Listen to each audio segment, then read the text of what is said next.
Commence primary ignition. Welcome to Unlimited Power. My name is D-Rod, and thank you so much for watching one of my pre-release guides for Star Wars Unlimited's newest set, Legends of the Force.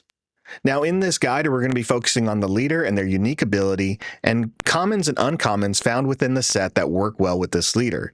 Yes, there's probably a rare or legendary or two that also pair well with your leader, but because you're limited on the amount of packs that you're opening, we're going to be focusing on the cards that you're going to have more access to within your card pool. And don't forget to enter my Guess the Showcase giveaway that we're going to be running, where you can win a custom merch bundle that includes dice, tokens, and token holders. All you have to do is guess which showcase leader I'm going to pull from the Carbonite case live on July 5th on stream. There's a link in the description below with more details on how you can sign up. Because we're likely to pull more than one type of showcase, there can be multiple winners. With that said, let's go ahead and look at this Legends of the Force leader. Let's take a look at the Chosen One, Anakin Skywalker, who is a heroic-only aspect leader. This means you're only going to be using 2 aspects within your deck. Now, Anakin does have a unique ability to allow you to play cards from the villains aspect with the little penalties, but you also want to make sure you have enough cards of one singular aspect to make Anakin worth your time. A lot of your opponents are going to be playing 3 aspects, so they're going to be having a lot more options of good cards to play, and you don't want to come in at a disadvantage if you can avoid it. However, if you do have enough cards of one aspect and they work well with Anakin, let's talk about what those cards could look like and what are some of the abilities that you should be looking for among those cards. Now, as an action, you can exhaust Anakin and use the Force, which means you have to lose the Force token, to play a villain non-unit card from your hand and ignore its aspect penalties. So this means events and upgrades you can play without paying extra. As an epic action, if you control 5 or more resources, you can deploy him as a leader, and they are a 4/6. When they're a ground unit, they still have the same ability. However, you don't have to exhaust them. You just have to use an action and use the Force to continue to play villain non-unit cards without a penalty. Let's take a look at some of those villain cards and what type of abilities are going to work well with someone like Anakin. The first one I'm going to recommend is Drain Essence. It's a 2-cost villain event in the Vigilant aspect that says deal 2 damage to a unit, and then the Force is with you, which creates a Force token. This card just ensures that you're having a little bit of an engine. You use the Force to play it, but you got a Force token back. It's a little bit less of a penalty while keeping your Force token available for other cards. It also deals 2 damage to a unit, which isn't bad in a limited set. The next event is a villain aspect only, so you just pay 2, and you can play Flight of the Inquisitor. You may return a Force unit and a lightsaber upgrade from your discard pile to your hand. In a Force-heavy set, you're more than likely going to have those 2 cards, so you can get some good value out of a villain card here. Another villain card is an upgrade called Corrupted Saber. Now, this card says you can attach it to a non-vehicle unit, and if it's a Force unit, then on attack it gains, the defender gets -2 attack and -0 health for this attack.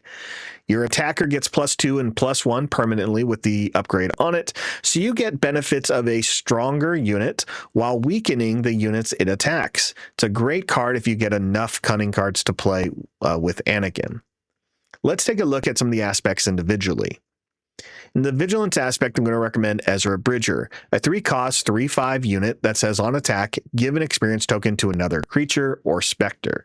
There's a few specters in the deck, but there are a lot more creatures found within different aspects in this set.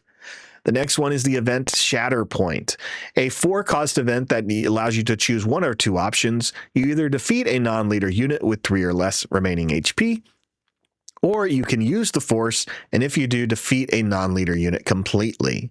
A great uncommon that's going to give you a little bit of removal options in your sealed pre-release.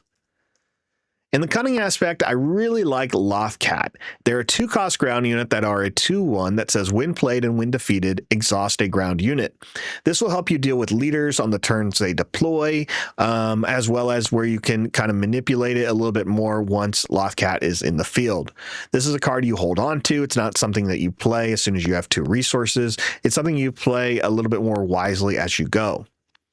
Next is the Jedi Sentinel, a 4-cost ground unit that is 5/4. Then, strangely, it doesn't have Sentinel unless you have a Force token. When you do have a Force token, it will activate the Sentinel on this unit. In aggression, I really enjoy Ki-Adi-Mundi. Big fan of the character. They come into play as a 4/4/4, so stat-wise, this feels okay. When played, you may use the Force and draw 2 cards, and there's the value in this uncommon. Drawing cards is important in any TCG, but especially when you're at these sealed events. You're trying to get to your threats a little bit quicker. You can overwhelm your opponent. The more cards you have, the more options you have. In the space arena, I really enjoyed the Blockade Runner. They're a 5-cost 4/4 with Saboteur, which means when they attack, they can ignore units with Sentinel, as well as defeat the defender's shields if they decide to swing into a defending unit. When the unit does deal combat damage to a base, you can give an experience token to it so it can get stronger over time. For command, Gungi is a 2-cost 2/5. I like Gungi, even though they're unique. As an uncommon, they're not a bad turn 1 card to play. That 5 health is going to keep them in play a little bit longer. The Force trait is going to be able to trigger different abilities you may have, and just, again, stay in play a little bit longer. With cards like Gungi and other low-cost Force units found within this set, Paladin Training Corvette is a great space unit to play because it is a 3/5 that puts 3 experience tokens on up to 3 Force units. So you can just split an experience. You just put 1, 1, and 1, as long as you have other units, Force units in play, and just strengthen your board presence.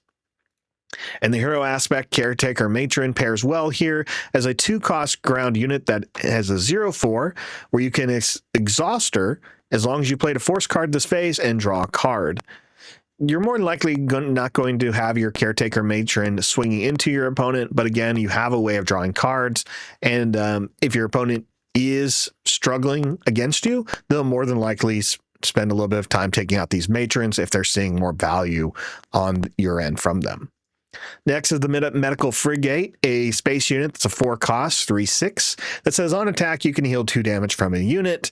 Healing is going to obviously strengthen your units on board, and as well as become another threat for your opponents to hit. The non-aspect Gifted Urchin, another low-cost unit with a high health of 4.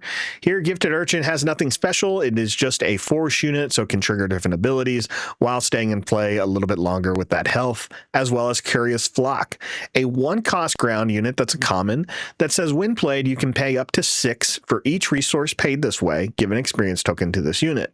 So you can pay 7 for a 7/7 if you want to. You can pay 2 for a 2/2. Curious Flock is a little bit better in the later part of the game as it becomes a large threat your opponent has to deal with, rather than just paying 3 for a 3/3 when there may be some better values. As mentioned earlier, Anakin may not be the best choice for you to play, but if you do decide to play Anakin, I hope these cards here are helpful and that you got enough of one aspect to enjoy your time at your local pre-release. Let me know in the comments down below what you ended up pairing with Anakin, how that went for you with your overall record, and what cards really stood out for you. Good luck again, and may the Force be with you.